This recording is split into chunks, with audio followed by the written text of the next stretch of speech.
नमस्कार, मी सुनीता पाटील. आज आपण आलो आहोत नाशिक महानगरपालिकेच्या प्रभाग क्रमांक 8 मध्ये. अर्थात प्रभाग क्रमांक 8 म्हटलं तर खूप सारे धार्मिक वातावरण, खूप सारी डेव्हलपमेंट आहे आणि अर्थातच येथील विकास पुरुष कोण आहे हे तुम्हाला नक्कीच समजलं असेल. आज आपण आलेलो आहोत शिवसेनेचे विलास अण्णा शिंदे यांच्याकडे. नाशिक महानगरपालिकेमध्ये त्यांनी पद भूषवलेले आहेत. शिवसेनेसाठी खूप सारं कार्य आहे आणि त्याचबरोबर प्रभागाचा विकास कसा असावा आणि एक खंबीर नेतृत्व कसं असावं अशी त्यांची ओळख आहे. अण्णा, खूप खूप स्वागत आहे तुमचं. नमस्कार ताई. नाशिक महानगरपालिकेच्या 8 वर्षानंतर निवडणुका सुरू झालेल्या आहे आणि ही खरं तर सर्वांसाठी अगदी सुवर्ण संधी आहे, कारण खूप दिवसापासून सगळे वाट पाहत होते की नगरपालिकेच्या निवडणुका कधी लागतील. काय सांगाल निवडणुकी संदर्भात?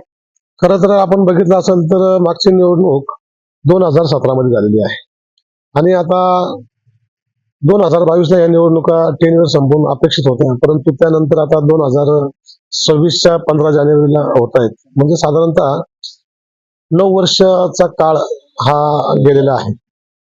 या सगळ्या प्रक्रियेमध्ये जर आपण बघितलं तर 2017 ते 2022 मध्ये ज्या काही नाशिक शहरातल्या मूलभूत प्रश्न आहे, त्याच्यामध्ये जे काही लोकप्रतिनिधी, नगरसेवक हे सातत्याने धडपड करत असतात, काम करत असतात, तो कुठल्याही पक्षाचा असू द्या.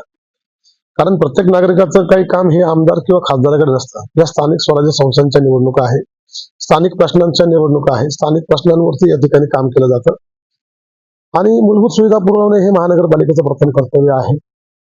परंतु असं न बघता 2017 नंतर साधारणतः जे काही लोकप्रतिनिधी, नगरसेवकांनी ज्या कामांच्या फायली कामं पकडले होते, कामं धरले होते, ज्या काही फायली तयार केल्या होत्या, त्या तत्कालीन आयुक्त त्यावेळेस तुकाराम मुंडे आले आणि यांनी त्या 2-2.5 वर्षामध्ये त्या फायलींना स्टे दिला आणि स्टे त्या फायलीला नाही तर तो विकास कामांना स्टे झाला.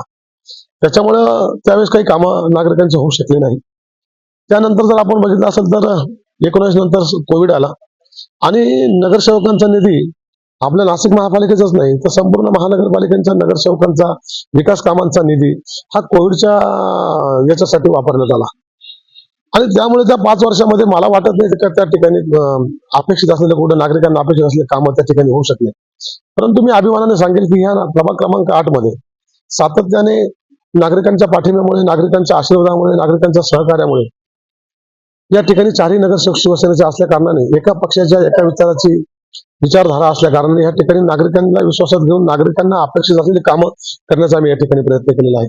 असे अनेक विकास कामं आम्हाला सांगता येतील. ज्या ठिकाणी पाण्याचे प्रश्न होते, पाण्याचे प्रश्न मोठमोठे जलकुंभ आणलेले आहेत. रस्त्याचा प्रश्न आहे, रस्ता रुंदीकरणाचे प्रश्न होते ते केलेले आहेत. रस्ता कॉन्क्रिटीकरणाचे प्रश्न आहेत ते केले आहेत. मलशुद्धीकरण केंद्र, ज्याच्यामुळं हा कुंभमेळा जो आपल्याकडं हे आपलं वैभव आहे, दर 12 वर्षांनी कुंभमेळा होतो, परंतु त्या कुंभमेळ्याच्या आपण पार्श्वभूमीवरती त्या नदीला, गोदावरी नदीला, पवित्र गोदावरी नदीला दूषित होऊ नये, प्रदूषित होऊ नये म्हणून त्या ठिकाणी आपण STP प्लांटचा मोठा या ठिकाणी प्रकल्प या ठिकाणी केलेला आहे. घरकुलाचे प्रश्न सोडवले आहेत, जॉगिंग ट्रॅकचा प्रश्न सोडवलेले आहेत. त्या ठिकाणी आपण गार्डनचे प्रश्न सोडवले आले, मुलांच्या लहान मुलांच्या खेळण्याचा प्रश्न सोडवले आहेत, स्ट्रीट लाईटचे प्रश्न असतील, जे जे शक्य असेल, प्लांटेशन, निसर्गाचा समतोल राखण्यासाठी आपल्याला वृक्षारोपण सुद्धा करणं गरजेचं आहे. ते सुद्धा आपण सातत्याने 4ही नगरसेवकांना सोबत घेऊन नागरिकांच्या सूचनांचा आदर करून, नागरिकांना विश्वासात घेऊन, नागरिकांना अपेक्षा असलेले काम करण्याचा प्रयत्न आम्ही केलेला आहे. नक्कीच इतकी सारी विकास कामं अण्णांनी या प्रभागात केलेली आहेत, परंतु अण्णा, अजून काही प्रकर्षाने जाणवणाऱ्या अशा कोणत्या समस्या आहे प्रभागामध्ये की ज्या तुम्हाला आता प्रामुख्याने सोडवाव्याशा वाटतात? मी तुम्हाला सांगितल्याप्रमाणे मागच्या 5 वर्षामध्ये अपेक्षित असलेले काय प्लॅनिंग केलं होतं कामांचं ते काही प्रमाणात होऊ शकलं नाही. परंतु त्यानंतर 2022 ते आता 2026 पर्यंत 4 वर्ष प्रशासकीय राजवट असल्या कारणाने या ठिकाणी अनेक प्रश्न त्या ठिकाणी प्रलंबित आहेत. रस्त्यांची दुरावस्था झालेली आहे. या ठिकाणी स्ट्रीट लाईनचा प्रश्न आहे. नवीन वसाहती होत आहे. सर्वात मोठा प्रश्न, गंभीर प्रश्न जर म्हटला तर ह्या गंगापूर रोडची ट्रॅफिक, ही काही रहदारी आहे, ही प्रचंड ट्रॅफिक या गंगापूर रोडला असते. त्याच्यामुळे नागरिकांना त्यांच्या वेळेनुसार त्यांच्या ठिकाणी, व्यवसायाच्या ठिकाणी, कामाच्या ठिकाणी जाणं, शाळकरी मुलं आहेत त्यांना शाळेत पोहोचणं, हे फार मोठी समस्या या ठिकाणी निर्माण झालेली आहे. त्या तुलनेमध्ये आपण त्याला उपाययोजना जर करायचं म्हटलं तर हा रस्ता रुंदीकरण जेवढा 30 मीटर आहे तेवढा होऊ शकतो, परंतु त्याच्यानंतर तो काही मोठा होऊ शकत नाही, कारण बाजूला सगळ्या व्यापारी संकुल आहेत आणि मग DP मध्ये जेवढा रस्ता आहे तेवढाच होईल. पण त्याला काहीतरी सोल्युशन असायला हवं. म्हणून नागरिकांच्या सूचनेचा आदर करून, नागरिकांच्या सूचना घेऊन याला पॅरल रोडची आम्ही त्या ठिकाणी संकल्पना केलेली आहे. तो जो कॅनल रोड जो आमचा आहे तो थेट आपल्या कॉलेज रोडला जॉईंट होतो. तो 24 मीटरचा रस्ता आहे. त्याच्यासाठी आपण साधारणतः 35 करोड रुपयाची आता मंजुरी या ठिकाणी घेतलेली आहे. त्याच्यानंतर गंगापूर रोडचं राहिलेलं अर्ध रुंदीकरण आहे त्याच्यासाठी 49 करोड रुपयाची वर्क ऑर्डर त्या ठिकाणी झालेली आहे. त्याचा पाठपुरावा आम्ही सातत्याने माननीय एकनाथजी शिंदे साहेब यांच्याकडे आम्ही तर उपमुख्यमंत्री आणि नगर विकास मंत्री यांच्याकडे करून, महानगरपालिका आयुक्त यांच्याकडे करून त्या ठिकाणी तो सिंहस्थाच्या याच्यामध्ये धरायला लावला. तो सिंहस्थामध्ये यापूर्वी पकडला नव्हता, पण आम्ही चारही नगरसेवकांना जाऊन त्यांना निवेदन दिलं की हा प्रमुख रस्ता या शहराचा आहे, याचा समावेश सिंहस्थाच्या रस्त्यांच्या कामामध्ये व्हावा. तर त्याला 49 करोड रुपयाची मंजुरी या ठिकाणी घेतलेली आहे. परत एक आमचा गोदा पार्कला लागून असलेला एक रस्ता आहे 18 मीटरचा, तोही लवकरच अर्ध त्याचं काम झालेलं आहे, अर्ध त्याला निधी पकडलेला आहे. हे 3 रस्ते जर आपले झाले तर मला वाटतं गंगापूर रोडची 50%च्या वरची ट्रॅफिक डायव्हर्ट होऊन जाईल.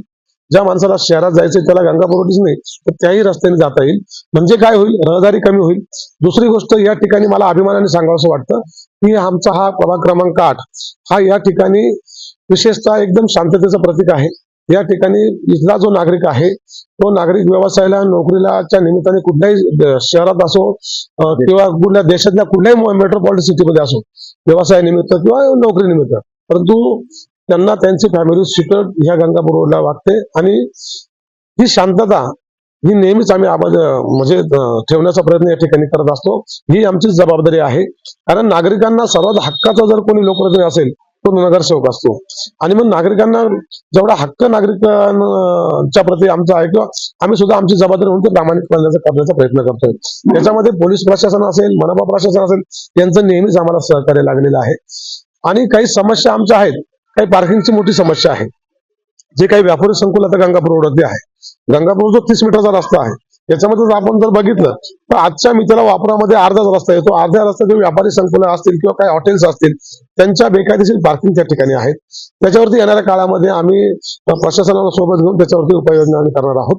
आणि या भागामध्ये पाण्याचे काही प्रश्न होते, तो जलकंप आता तयार झालेला आहे. त्या ठिकाणी त्याचं वितरण व्यवस्थापन आहे त्याची, त्या पण आता कामं सुरू आहेत. MNGL कामं सुरू आहेत, गॅस लाईनचे कामं सुरू आहेत. येणाऱ्या काळामध्ये नागरिकांना अपेक्षित असलेला नाशिक प्रभाग क्रमांक 8 हा नागरिकांच्या अपेक्षेप्रमाणे या शहरातला 1 नंबरचा डेव्हलपमेंटचा भाग आजच्या मितीला आहे. हा झाला रस्ते आणि दळणवळणाचा विषय, कारण रस्ते ही विकासासाठी तितकेच महत्वाचे असतात. परंतु सिंहस्थ कुंभमेळ्यात सिंहस्थ कुंभमेळ्यासाठी येणारा निधी आणि पर्यटन विकास कडून आपल्या प्रभागामध्ये खूप साऱ्या अशा संधी आहेत की तिथे बेरोजगारांना रोजगार मिळू शकतो, महिलांना रोजगार उपलब्ध होऊ शकतो. त्यासाठी आपण आणखी काय प्रभावीपणे करणार आहात? आमच्या प्रभागामध्ये मला अभिमानानं सांगावं वाटतं की या ठिकाणी मोठे मोठे धार्मिक स्थळं आहेत. मग त्यामध्ये नवसाला पावणारा नवसा गणपती मंदिर आहे, सोमेश्वर महादेवाचं मंदिर आहे, बालाजी मंदिर आहे. आणि मग या ठिकाणी दरवर्षी सण उत्सव मोठ्या प्रमाणात साजरे केले जातात. धार्मिक असा हा परिसर आहे. या अनुषंगाने जर आपण जे सांगितलं की या निमित्ताने येणाऱ्या काळामध्ये चांगल्या प्रकारच्या रोजगार संधीसाठी सुद्धा आम्ही प्रयत्न करत आहोत. आमच्या ज्या काही माता भगिनी असतील, जे युवक असतील, यांच्यासाठी आपण जास्तीत जास्त त्यांना अपेक्षा असलेलं काम या ठिकाणी येणाऱ्या काळामध्ये करणार. मतदारांना काय आवाहन कराल? कारण तुम्ही नेहमीच धनुष्या सोबत राहिलेले आहात आणि येणारी निवडणूक ही पुन्हा तुम्ही धनुष्या सोबतच लढत आहात, तर मतदारांना काय आवाहन? तुम्हाला सांगू का, आमच्या प्रभागातील मतदार हे फार सुज्ञ आहेत. आणि त्याच्यामुळे त्यांनी एक विचाराने आम्हाला मागच्या वेळेस सुद्धा 4ही नगरसेवक त्या ठिकाणी निवडून दिलेले आहेत. त्याच्या अगोदर 2012 सुद्धा मला त्यांनी संधी दिलेली आहे. त्यांचा या स्थानिक स्वराज्याच्या संस्थांच्या निवडणुका, स्थानिक प्रश्नांच्या निवडणुका आहे. आणि आमच्या मतदाराला तेवढं सुज्ञ मतदाराला माहिती आहे की या निवडणुका हे आपले स्थानिक प्रश्न सोडवण्यासाठी कोण या ठिकाणी चांगलं काम करू शकतं, त्याच्या पाठीशी नागरिक उभे आहेत. आणि आम्ही ज्या पद्धतीने नागरिकांमध्ये फिरतोय, उत्स्फूर्तपणे नागरिक त्या ठिकाणी आमच्या चौक सभांना, आमच्या रॅल्यांना, आमच्या त्या ठिकाणी आमच्या संवाद मेळाव्यात या ठिकाणी झालेले. प्रत्येक संवाद मेळ्याला 700, 800, 1000 लोक, जे कुठल्या तुम्हाला राजकीय याच्यामध्ये दिसणार नाही, सभेमध्ये दिसणार नाही किंवा जाणार नाही, परंतु आमच्या नागरिकांचं तेवढं प्रेम आम्ही आमच्या कामाच्या माध्यमातून मिळवलेलं आहे. आणि आमच्या मतदारसंघातील किंवा आमच्या प्रभाग क्रमांक 8 मधील सुज्ञ नागरिक, म्हणजे आमच्याकडे दररोज 100 रुपये कमावणारा मतदार आहे आणि दररोज लाख रुपये कमावणारा मतदार आहे. परंतु आमच्याकडे युनिटी आहे, आमच्याकडे विकासाला प्राधान्य दिलं जातं, आमच्याकडे व्यक्तीला त्या ठिकाणी व्यक्ती बघितला जातो. आणि बाकी सहज गोष्टी सगळ्या देतील. पैसे मागितले कोणी उसने तर सहज देतील, पण मतदार आमचा मतदान करताना विचारपूर्वक करेल. आणि म्हणून त्याचा आम्हाला अभिमान आहे.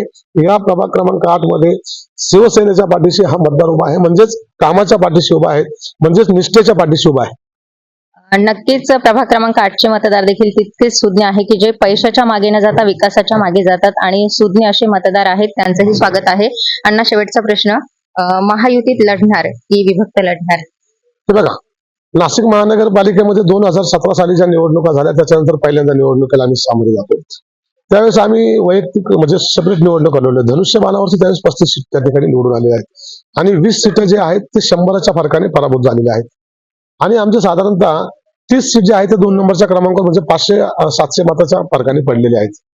आणि त्यानंतर भारतीय जनता पक्षाचे सुद्धा त्यावेळेस 65 नगरसेवक त्या ठिकाणी निवडून आलेले आहेत. हा झाला त्यावेळेस सुद्धा आम्ही निवडणुका स्वतंत्र लढवल्या आहे. परंतु कालांतराने शिवसेना आणि भारतीय जनता पक्ष यांच्या महायुती सरकारने केंद्रामध्ये असेल राज्यामध्ये असेल एकत्र निवडणुका लढलेल्या आहेत. खासदारकी असेल, विधानसभा असेल, लोकसभा असेल, ह्या निवडणुका एकत्र झालेल्या आहेत. परंतु ज्यांच्या जोरावरती ह्या निवडणुका लढल्या जातात ते आमच्यासारखे लोकप्रतिनिधी, कार्यकर्ते, मग जिल्हा परिषद सदस्य असेल, पंचायत समिती सदस्य असेल, नगरसेवक असतील, नगरपालिकांचे नगरसेवक असतील, हे खरे प्रमुख ह्या मोठ्या निवडणुकीचे आधारस्तंभ असतात. आणि अशा कार्यकर्त्यांच्या निवडणुकीला पक्षाच्या वरिष्ठ नेत्यांनी खरं हा विचार करणं गरजेचं आहे. कारण पक्षांच्या कार्यकर्त्यांना जर तुम्ही आपसात लढायला लावाल तर माझं मत आहे पुढच्या सुद्धा निवडणुका आपण मग तशाच घेतल्या पाहिजे. कारण ही निवडणूक कार्यकर्त्यांना बळ देणारी आहे. आणि राहिला विषय युतीचा करायची का नाही करायची हा तर शेवटी वरिष्ठांचा निर्णय आहे. माननीय एकनाथ शिंदे साहेब एका कार्यकर्त्यामधून मुख्यमंत्री पदापर्यंत गेलेले आहे. त्यांना कार्यकर्त्याची जाणीव आहे. त्याच्यामुळे ते जे काही निर्णय घेतील तो निर्णय आमच्या सर्व शिवसैनिकांना मान्य राहील. त्याही पलीकडे जाऊन आज आमची तयारी ही पूर्ण 122 जे काही सीट्स आहे, 31 प्रभाग आहे, त्या 31 प्रभागावरती शिवसेना पक्ष म्हणून त्या ठिकाणी संपर्क प्रमुख मी आपल्याला खात्रीने सांगतो प्रत्येक ठिकाणी आमच्याकडे आज 5-5, 10-10 लोक त्या ठिकाणी प्रत्येक जागेवरती इच्छुक आहेत. आणि आमची तयारी सुद्धा तशी परिपूर्ण झालेली आहे. आता याचा निर्णय वरिष्ठ दोन्ही पक्षाच्या वरिष्ठ नेत्यांनी घ्यायचा आहे. कार्यकर्त्यांना आपसात लढवायचं आहे की कार्यकर्त्यांना निवडणुकांना सामोरं जाताना युतीमध्ये जाऊन मदत होणार आहे हा निर्णय त्यांचा आहे. परंतु माझी आपल्या स्टार 24 तासच्या माध्यमातून एवढीच मागणी आहे की ही निवडणूक कार्यकर्त्यांची आहे. जसं आपण आपल्या निवडणुकीत मोठे नेते, आमदार, खासदार विचार करता की युती झाली पाहिजे, आमची निवडणूक सोपी झाली पाहिजे, तसं कुठल्याही पक्षाचा कार्यकर्ता असू द्या त्याची सुद्धा निवडणूक सोपी व्हावी यासाठी यांनी प्रयत्न केले पाहिजे. नाही तर येणाऱ्या काळामध्ये निवडणुका परत येणारच आहे. डॉक्टर बाबासाहेब आंबेडकरांनी जे काही संविधान दिलेलं आहे त्या संविधानाच्या माध्यमातून दर 5 वर्षांनी निवडणुका होतातच. 3.5 वर्षावरती आता मला वाटतं विधानसभेच्या निवडणुका आहे. तेव्हा याच कार्यकर्त्यांना तुम्हाला परत एकत्र करणार का तुम्ही? मग आजच का तुम्हाला त्याच्यावरती एकत्र करू शकत नाही का? असो त्यांचा प्रश्न, हा वरिष्ठांचा प्रश्न आहे. एकनाथ शिंदे साहेब जो निर्णय घेतील त्या निर्णयाचा आदेश मानून आम्ही आमचं काम करणार. काल भारतीय जनता पक्षामध्ये जे पक्षप्रवेश झाले त्यावेळी मंत्री गिरीश महाजनांनी 105 जागा हव्यात किंवा 105 जागा आणू असं स्टेटमेंट केले आणि तुम्ही 50 जागेवर अडून आहात. आणि राष्ट्रवादी अजित पवार गट हा मात्र अजून अलिप्तच आहे. तर हा तिढा नेमका कधी सुटेल? हे बघा, तुम्हाला मी सांगितलं प्रत्येक पक्षाकडे कार्यकर्त्यांची संख्या मोठ्या प्रमाणात आहे आणि प्रत्येक कार्यकर्त्याला वाटतं की मला संधी मिळाली पाहिजे. परंतु त्या ठिकाणी असं असताना जर काही जुन्यांचा पण विचार करायला लागतो. जुने लोक किती निवडून आलेले आहेत. तुमच्याकडे जसे 65 असेल 100% तुमच्याकडे 100 ते मोठा पक्ष आहे, तुम्ही देशात तुमचं नेतृत्व आहे. परंतु राज्यामध्ये ह्या निवडणुकांमध्ये आम्ही तुमच्या खांद्याला खांदा लावून त्या ठिकाणी आपण सत्तेत आहोत. ज्या कार्यकर्त्यांच्या जीवावरती आपण आहोत त्या कार्यकर्त्यांच्या निवडणुका आहे. आमच्याकडे तशी तयारी झालेली आहे. परंतु हा सगळा तिढा जर सोडवायचा असेल तर याला सन्मानाने या ठिकाणी बसून हा सगळा विचारून गिरीश भाऊ मोठे नेते आहेत, या महाराष्ट्रामध्ये ते काम करतात, देशात त्यांचं नाव आहे. आणि मला खात्री आहे गिरीश भाऊ याच्यामध्ये कार्यकर्त्यांचा आणि ह्या सगळ्या लोकांचा विचार करून योग्य तो निर्णय घेतील अशी आम्हा सर्व कार्यकर्त्यांना अपेक्षा आहे. कारण गिरीश भाऊ सुद्धा एक कार्यकर्त्यातून पुढे आलेले आहेत आणि एक कार्यकर्ता जरी नेता झाला परंतु तो कार्यकर्ता त्याच्यामधला जात नाही. आणि गिरीश भाऊ मध्ये कार्यकर्ता आहे त्यांच्यामध्ये आणि ते नक्कीच याच्यावर चांगला तोडगा काढतील. नक्कीच हे होते विलासअण्णा शिंदे ज्यांनी विकासाचं मॉडेल उभं केलेलं आहे. खूप सारे विकास कामं त्यांना करायचे आहे आणि येणाऱ्या नाशिक महानगरपालिकेच्या निवडणुकीसाठी आपण त्यांना खूप साऱ्या शुभेच्छा देऊया कारण शिवसेनेचा विजय हा नक्की आहे.